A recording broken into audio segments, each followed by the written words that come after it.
Welcome to another episode of The Brand Called You, a podcast and podcast show that brings you leadership lessons, knowledge, experience, and wisdom from hundreds of successful individuals from around the world. I am your host, Ashutosh Garg, and today I'm delighted to welcome a very, very senior corporate professional from Switzerland, Reshma Ramachandran. Reshma, welcome to the show. Thank you so much. As I said, it's really a privilege and honor to have this 1 hour with you. Thank you. Reshma is the Group Senior Vice President and Head of Transformation of the Adecco Group, which is the world's second largest human resources provider. She has been recognized, awarded, and felicitated globally. So, Reshma, let's start talking about the Adecco Group. Tell me about the work you do. So the work I do, I start with what Adecco does, because I'm not sure if as a brand, it's known to the viewers.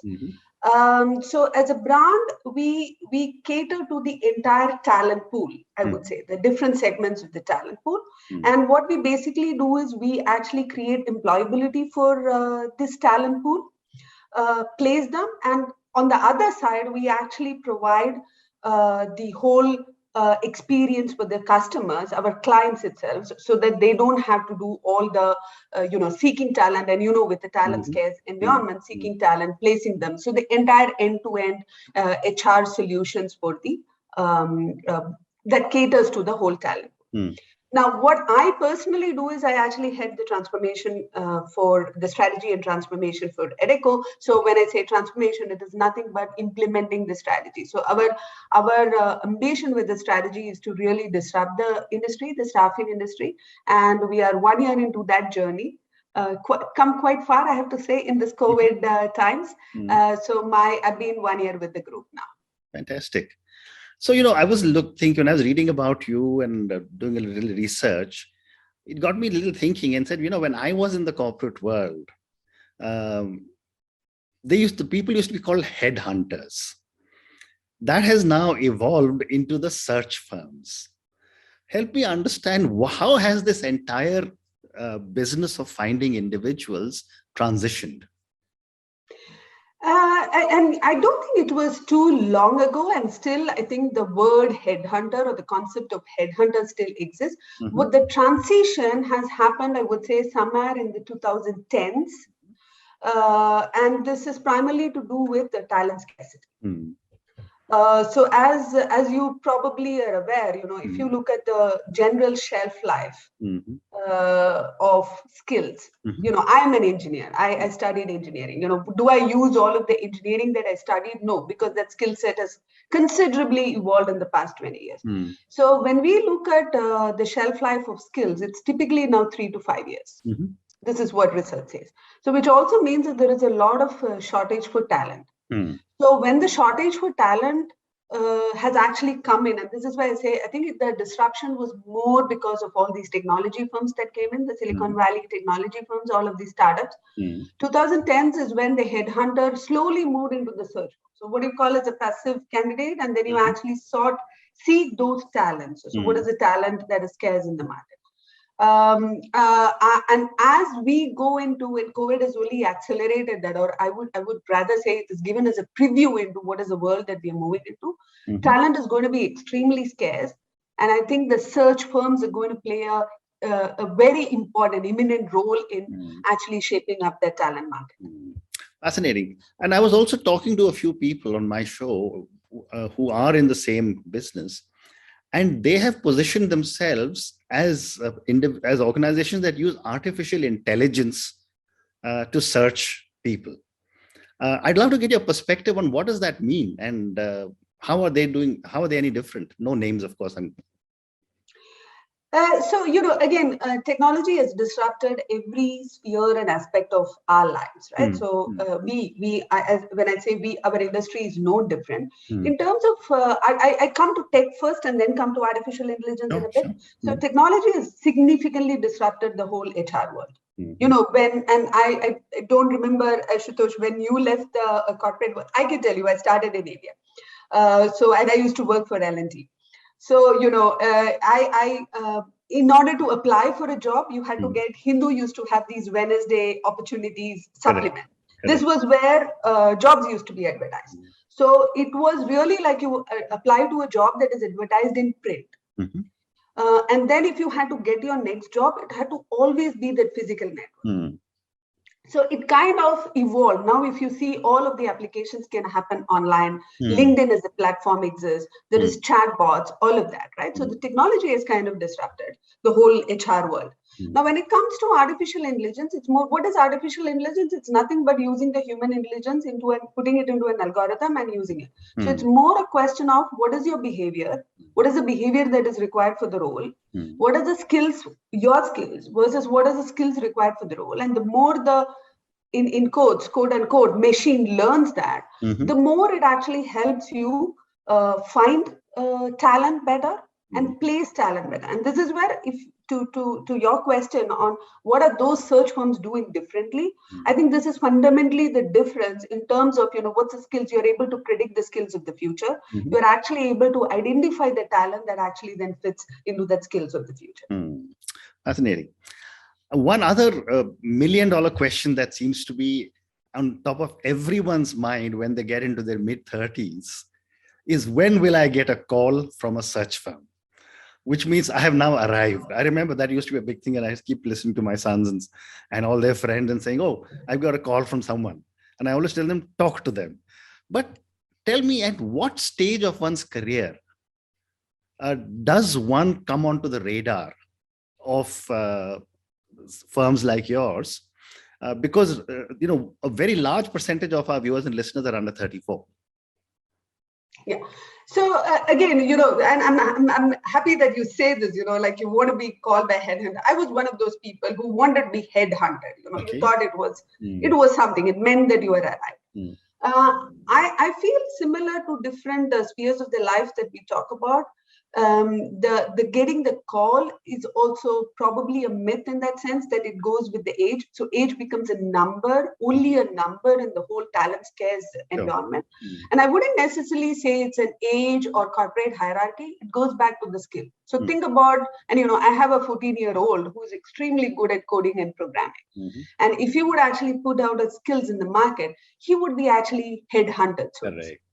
So I fundamentally believe that it's the skills that actually make the difference. So it's definitely not the age, not the hierarchy in the organization, not the titles that you hold. It's definitely the skills. Okay. And, when you start looking at getting people across skill sets, do your parameters rely primarily on my knowledge, as you said, if I'm very good at my subject, or are there more factors that are taken into consideration?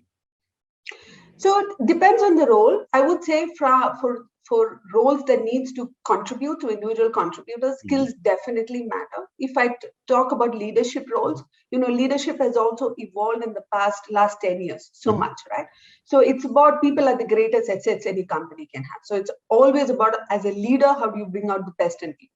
So it's not the hard skills alone. Hard skills do matter. I don't want to undermine that. But I would say there is a lot more of focus on the soft skills. How do you actually help teams collaborate? How do you actually collaborate with suppliers, competitors, and the whole external ecosystem, so to say? How do you actually empathize? How do you stay humble? So the whole servant leadership. So all of this actually plays a large role when you are actually headhunting, or you want to be headhunted for leadership roles. The other big thing, or the two big things happening in the world today, and I'd love to get your perspective, is the Great Resignation and work from home because of the pandemic. How is this changing the way search firms like yours function? Because there's constant demand now. People are resigning as if there's no tomorrow. And the entire profile of working from home is changing the paradigm of human resources. That's true. So with respect to Great Resignation, I think it's more than Great Resignation. I think it's the Great Reshuffle, right? So it's more about, you have been doing certain things. And what happened with COVID is you have started to questioning what you're doing. So really getting out of the comfort zone. Some of us can do it intrinsically. Most of us need an extrinsic motivation, and that's what COVID did. So from that perspective, I think it's beyond the resignation, it's more the reshuffle. And what work from home has really shown, especially in the countries where travel takes a large part of your day, it has really shown that you really can have the balance, the famous work life, or the most elusive work-life balance, and you can still contribute. So what has changed with respect to the HR as a function is also that, how do you cater to employees whom you have never met, whom you will probably never meet? Well, how do you create an employee experience?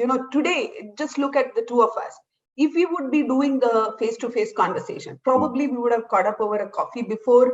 Probably I might have invited you for a lunch after. The whole dynamics is different when we are doing it virtual. So how do you create that employee experience?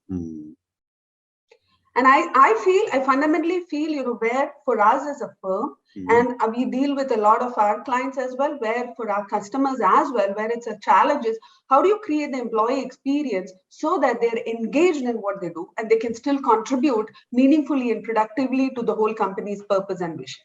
Very well said. And, for people of my vintage, some of the things that we had been taught was management by walking about. You walk around all over your office, go and sit with someone, have a cup of coffee, or have coffee machine conversations. Now, all these are changing very, very dramatically. What will it do to the famous networking that we all used to think of within our own organizations? Yeah, I have to say, this was a fundamental change for me last year. I'm a very people person. I feel like I get so much of energy, like just meeting people, even if it is not talking, just meeting people. And all of this fundamentally changed last year, right? So the whole coffee conversations stop, what we call as a water cooler conversations, all of this dramatically shifted our perspective on networking. So this is also where I think the skills of the future, if I can put it that way, is also about us getting out of the comfort zone. And, I was one of those people, again, very Asian mindset, if you can put it that way. I was one of those people who were very reluctant to reach out to others and actually make that connection. So I was very comfortable with these coffee conversations or water cooler conversations because you're not reaching out, you are already there. Yeah. And this was a shift, I would say, in the networking personally for me as well, that happened last year, where you have to make those steps yourself. You have to reach out. And if I want to talk to you, I can't wait for you to reach out to me. I would have to reach out to you. So for me, what is, again, personally being one of those people who had challenges with it, I feel the definition of networking is going to change as well. And this is also where, I strongly recommend platforms like LinkedIn, where you already have people on the platform and it's just making that effort. Very well said. So one more question before I move to another segment. And that is, this would be very appropriate for a question for you because you work in such an international company. How do you handle cultures across multiple countries, in large countries, across multiple states, cities, communities? What goes into managing such vast cultures? So just to put things in perspective as well, I grew up in India. I did my entire education in India, and I moved out in 2001, and I have lived in 13 countries since. Wow. So culture is something that me personally, I do not underestimate. And to your question, how do you manage global, and this is a challenge for all the global firms, right? How do you manage culture? And I think it's fun. This is where the definition of leadership or the skill sets for leadership is changing, which is more about the empathy. So I think it's very important to understand that we are not biased with our own experiences. Your experience could be completely different. If I'm dealing with someone in France, someone in Germany, to someone in Singapore, to India, to US, I think the experiences are what actually gives us that mental models. And I just need, as a leader, and I say this generally to everyone as a leader, we just need to be conscious of that. You don't expect the same behavior. This also brings a lot of focus on the diversity and inclusion topic, which means that, it's not just having diverse workforces, it's actually how do you include them in your whole thought process? How do you actually include them in the team? And this is, again, COVID has only accelerated that in my point of view. We just need to be more inclusive.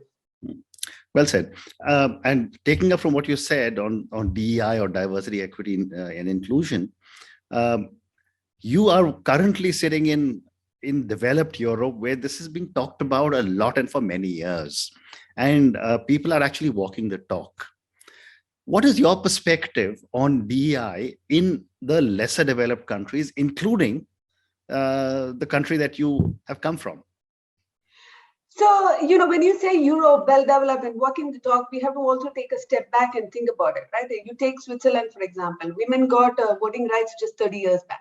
Mm-hmm. So it's not very advanced. You would think it's very advanced. It's not very advanced. You take Germany, for example. There is a mandate now from the government that 30% of the boards have to be filled with women. Mm. Still, we are still talking about one segment of the demographics of diversity. Correct.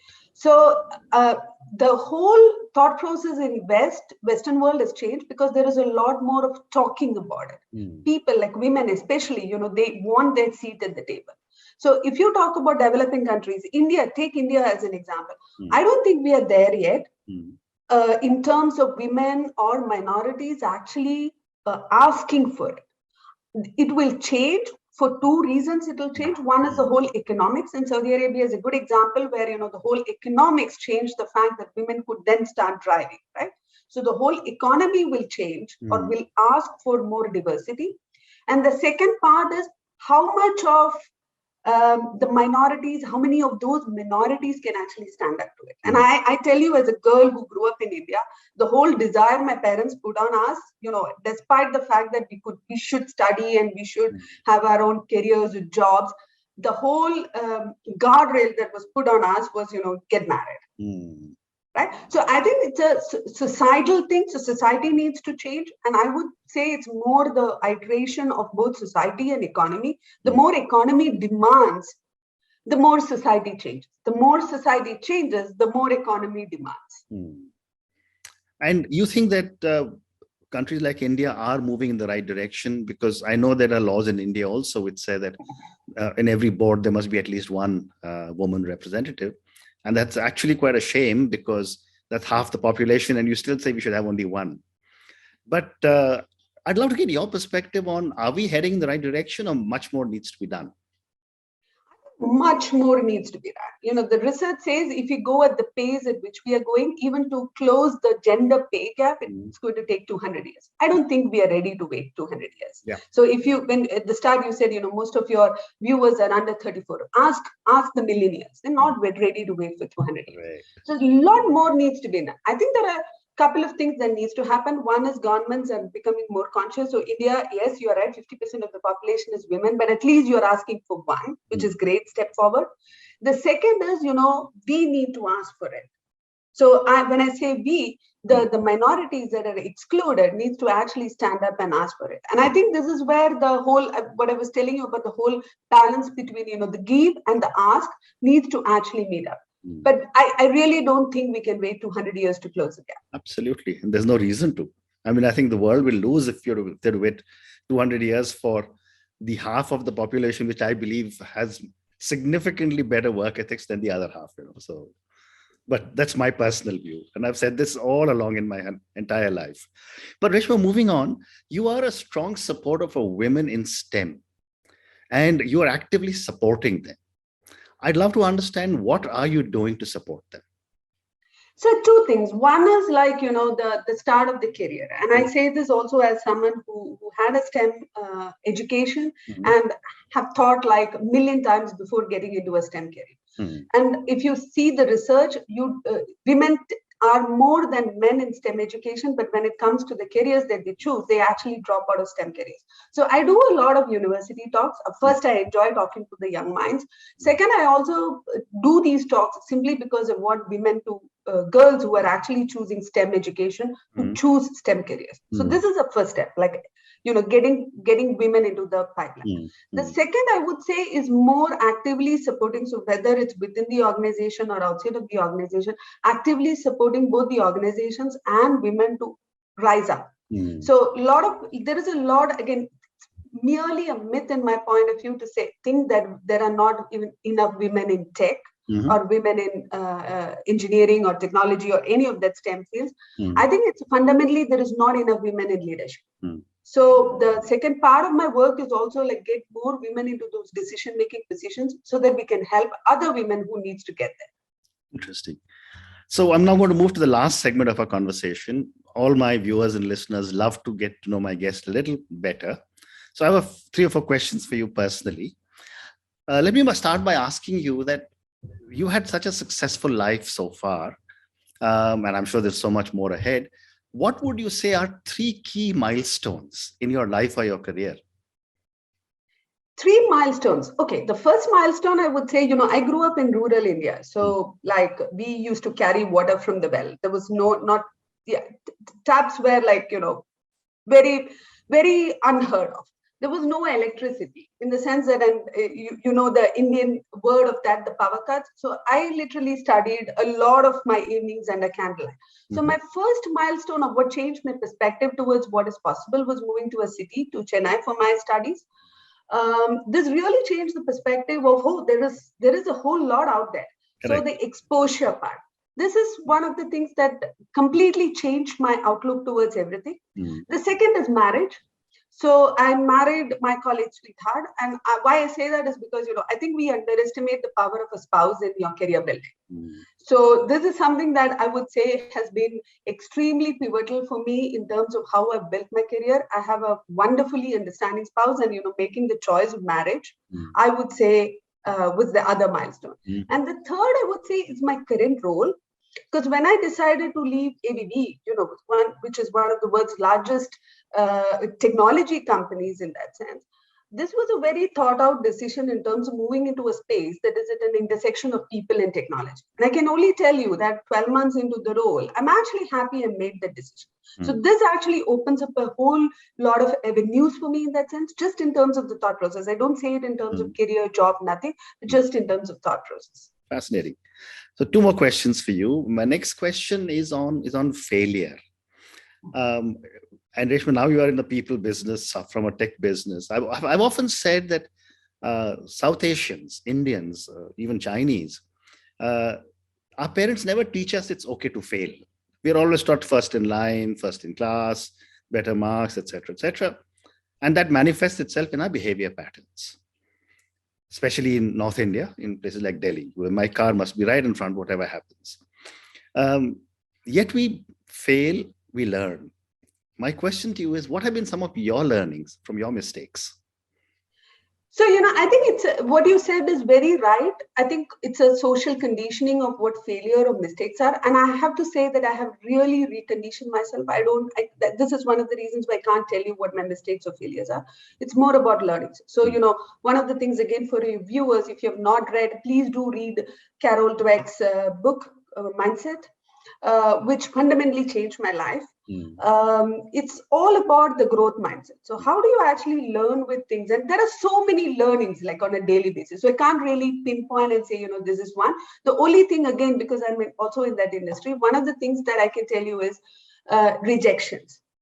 So a lot of people, especially with the Great Resignations, Great Reshuffle that we spoke about, a lot of us want the better job. But how do we handle rejections? We are not good at handling rejections. So for me, the key takeaway for myself as well has been that, it doesn't matter the number of times you are rejected. It's about having that focus. So when I wanted this job as well, it's not a question of, did I get the first job I applied to? Did I get the first conversation? Did it convert into a contract? No, it's not about that. It's about how many times you try. But you need to have that focus and don't get bogged down by rejections. Fascinating. And my last question to you, and this is for the many, many young people who will listen to our conversation. What would your advice be, Reshma, to a young individual who's starting off on her or his career? Yeah, so this is the same advice I would give to my 20 years back self. It's about learning. I think there is no dearth, and especially if you look at the times that we are living in, the information age, there is no dearth of knowledge. There is no dearth of information. There is no dearth of accessibility.